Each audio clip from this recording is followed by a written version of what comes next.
नमस्कार, मैं नीतीश ठाकुर। एक बार फिर आप एनएमएफ न्यूज देखना शुरू कर चुके हैं। झारखंड स्टूडेंट प्रोटेस्ट, वहां पर किस प्रकार की तस्वीरें आ रही हैं वो लगातार एनएमएफ न्यूज आप तक पहुंचा रहा है।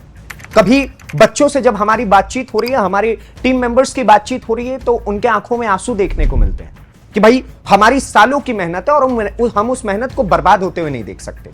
तो कभी हम देखते हैं कि वहां पर बच्चे, शुरुआत में जब ये प्रोटेस्ट की शुरुआत हुई थी, झारखंड स्टूडेंट प्रोटेस्ट की, तो हमने तस्वीरों में साफ तरीके से देखा कि वहां पर बच्चे रोटी भुजिया खा करके प्रोटेस्ट कर रहे थे। कुछ नहीं मिल रहा था, चना मूंगफली खा करके वो लोग प्रोटेस्ट कर रहे थे। क्यों? क्योंकि तब तक जंतर मंतर जैसी प्रख्याति उसको मिली नहीं थी, कॉकरोच जनता पार्टी वाली प्रख्याति मिली नहीं थी कि भाई दुबई से और अलग अलग देशों से उनको न जाने कितने पिज्जा बॉक्सेस भिजवाए जाएं और बर्गर और ये सारी चीजें, चिकन बिरयानी वहां से कोई फैजान भाई या फिरोज भाई लेकर के आए। नहीं, ऐसा नहीं होता था। ये सब कुछ झारखंड प्रोटेस्ट में बाद में जाकर के धीरे धीरे करके उनको कुछ मंदिरों से भंडारा भिजवाया जा रहा है। ये सारी तस्वीरें हम लगातार देख रहे हैं। लेकिन इन सारी कड़ी मेहनत के बाद, इन सारी मशक्कतों के बाद झारखंड के मुख्यमंत्री ने क्या स्टेटमेंट दिया आपको पता है? इतने लंबे समय से, लगभग 2 हफ्तों से वहां पर बच्चे, जेपीएससी जो बच्चे कर रहे थे या फिर अलग अलग एग्जाम्स के जितने भी बच्चे वहां पर मौजूद हैं, वो 2 हफ्तों से वहां पर प्रोटेस्ट कर रहे हैं। और 2 हफ्तों के बाद आज जाकर के हेमंत सोरेन, जो वहां के मुख्यमंत्री हैं झारखंड के, उनका स्टेटमेंट आया। और उन्होंने स्टेटमेंट क्या दिया है वो सबसे पहले आप खुद सुन लीजिए कि उन्होंने क्या कुछ कहा। पूरे झारखंड के छात्र आपकी तरफ उम्मीद से देख रहे हैं सर, उम्मीद कर रहे हैं कि आप उनकी समस्याओं का निदान कर देंगे सर।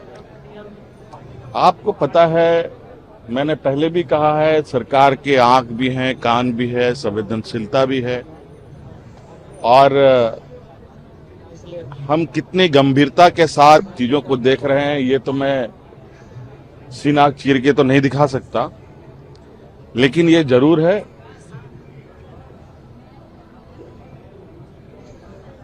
और हमारे साथ तो विशेष रूप से जिस चीज के पीछे हम पड़ते हैं उसको ठीक करके ही दाम लेने का हम लोग का उद्देश्य रहा है।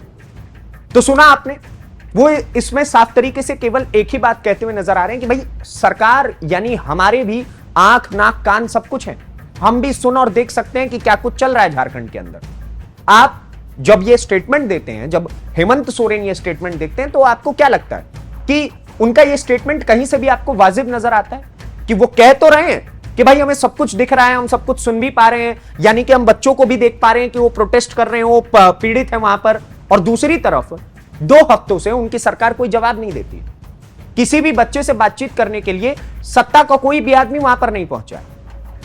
कोई भी हेमंत सोरेन का खास आदमी वहां पर गया हो, कोई डेलीगेशन गई हो, कोई जो ब्यूरोक्रेट हो झारखंड का वो गया हो और बच्चों से बातचीत करने की उन्होंने कोशिश की हो, नेगोशिएट करने की कोशिश की हो कि आपकी मांगों को हम समझ सकते हैं, हम ये चीजें इसमें उपलब्धि लाने का प्रयास करेंगे। ऐसा कुछ भी नहीं हुआ। लेकिन आप, हाँ, मीडिया के सामने जब आ रहे हैं तो बड़ा इमोशनल आप एक स्टेटमेंट देकर के सोच रहे हैं कि हम इस प्रोटेस्ट का सारा लहर लूट लें। कोई बड़ी बात नहीं है कि झारखंड की हेमंत सोरेन सरकार लाठीचार्ज भी करवाने का प्रयास कर सकती थी, लेकिन उन्होंने सोचा कि भाई जंतर मंतर में लाठीचार्ज जब इन्होंने करवाया था भारतीय जनता पार्टी वालों ने, तो हमने तो इस पर पूरी राजनीति रोटी सेकी थी। लेकिन हेमंत सोरेन को एक्सपेक्टेड नहीं था कि झारखंड में भी इस प्रकार का कोई प्रोटेस्ट सामने आ जाएगा। और वहां का प्रोटेस्ट तो इतना ज्यादा सात्विक तरीके से चल रहा है कि वहां पर अभद्र भाषाओं का प्रयोग नहीं हो रहा है, गालियां नहीं दी जा रही है, वहां पर किसी भी प्रकार से मुख्यमंत्री साहब की माता जी को लेकर के कोई अभद्र भाषा का प्रयोग नहीं हुआ, वहां पर झारखंड पुलिस के ऊपर हमले नहीं हुए, वहां पर जो और भी फोर्सेस जो डिप्लॉय की गई होंगी उनके ऊपर किसी प्रकार का अटैक नहीं हुआ।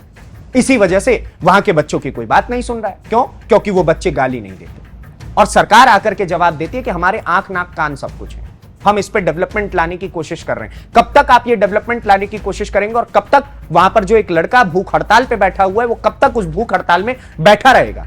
क्या उसके जान जाने का इंतजार है सरकार को? झारखंड सरकार अगर बच्चों के बारे में इतना ही सोचती तो खुलेआम बच्चे तो आपको सबूत तक देने को तैयार है कि कैसे आपके करीबी नेता, आपके करीबी पॉलिटिशियन, आपके करीबी ब्यूरोक्रेट्स कुर्सियों को, सरकारी नौकरियों को खुलेआम बेचते हैं। वहां पर तो इस चीज का नाट्य शास्त्र करके लोग दिखा रहे हैं, नाटक करके दिखा रहे हैं कि भाई देखो, ऐसे पैसा भरोगे ऐसे पुलिस में भर्ती हो जाएगी, इस पद के लिए इतने करोड़ रुपए, इस पद के लिए इतने लाख रुपए। इस प्रकार से सरकारी नौकरियों को वहां पर बताया जा रहा है कि कैसे झारखंड के अंदर क्राइम जो है एक तरीके से वो तो क्राइम में ही माना जाएगा। एक्सटॉर्शन और इन सारी चीजों को किस तरीके से बढ़ावा मिल चुका है, किस प्रकार से घोटालेबाजी हो रही है नौकरी के क्षेत्र में। आप समझिए कि झारखंड की सरकार इस मामले में कितने ज्यादा असंवेदनशील है कि जहां पर पूरे के पूरे देश में कई सारे ऐसे स्टेट्स हैं, झारखंड में जेपीएससी का जो एग्जाम फॉर्म करवाती है जो ऑर्गेनाइजेशन, वो ऑर्गेनाइजेशंस भारत के और भी कई स्टेट में बैन हो चुकी है, ब्लैकलिस्टेड है कि भाई इससे काम नहीं करवाना है क्योंकि ये ठीक तरीके से एग्जाम कंडक्ट नहीं करवा पाते। लेकिन वहीं दूसरी तरफ अगर आप यहां की बात करिएगा, झारखंड की बात करिएगा, तो उस ऑर्गेनाइजेशन को बुला करके एग्जाम कंडक्ट करवा रहे। बच्चों की मांग है कि भाई उस ऑर्गेनाइजेशन को सबसे पहले आप भी ब्लैकलिस्ट करिए, वो भी हमारे वो ऑर्गेनाइजेशन जो बाकी किसी राज्य में एग्जाम नहीं करवा सकती। क्या झारखंड इतना ऐरा गहरा राज्य है कि वो आकर के वहां पर लाइसेंस लेकर के एग्जाम कंडक्ट करवा रही है? क्या उसके खिलाफ कोई आवाज नहीं उठनी चाहिए? लेकिन सरकार के पास इस बात का भी जवाब नहीं है। जब पत्रकार उनसे सवाल पूछते हैं तो कुछ इमोशनल लाइंस बोल करके सोचते हैं कि भाई जेनजी हैं, इमोशनल लाइन बोलेंगे वो हमारे साथ आ जाएंगे। लेकिन वो भूल चुके कि ये वो वाले जेनजी नहीं है जो आपको दिल्ली एनसीआर के इलाकों में जो कुछ जेनजी वहां पर पहुंचे हुए थे जंतर मंतर के अंदर, जो अभद्र भाषाओं का प्रयोग कर रहे थे। ये झारखंड का जेनजी है, इसके खून में झारखंडी खून दौड़ रहा है, जो वहां पर जोहार कह करके आपसे विनती कर करके, आज आपके पिता की पुण्यतिथि थी और वहां पर बच्चों ने किस तरीके से आपके पिता की पुण्यतिथि को इतने शांतिपूर्वक उनको श्रद्धांजलि दी, उल्टा गाली देने की बजाय, जो यहां पर दिल्ली के अंदर हो रहा था। तो ये वहां के और जंतर मंतर के प्रोटेस्ट का अंतर, और उसके बावजूद भी आपकी सरकार इन चीजों को लेकर के कोई एक्शन नहीं ले रही है। इमोशनल लाइन बोलने से आप बच्चों के साथ न्याय नहीं कर देंगे, एक्शंस लेने पड़ेंगे साथ। और कई बच्चे तो कह रहे हैं कि भाई शिक्षा मंत्री का इस्तीफा चाहिए। शिक्षा मंत्री है कौन? खुद हेमंत सोरेन। तो कब तक आप इन सारी चीजों और इन चक्रव्यूहों से और बच्चों के सवालों से बचते रहिएगा? इसका जवाब आपको देना पड़ेगा। बाकी आप क्या सोचते हैं झारखंड के अंदर हेमंत सोरेन के सरकार का ये जो जवाब है उसके बारे में हमें कमेंट बॉक्स में जरूर बताइए, और इस प्रकार की और वीडियोस को देखने के लिए एनएमएफ न्यूज को सब्सक्राइब कीजिए। धन्यवाद, नमस्कार, जय हिंद, जय भारत।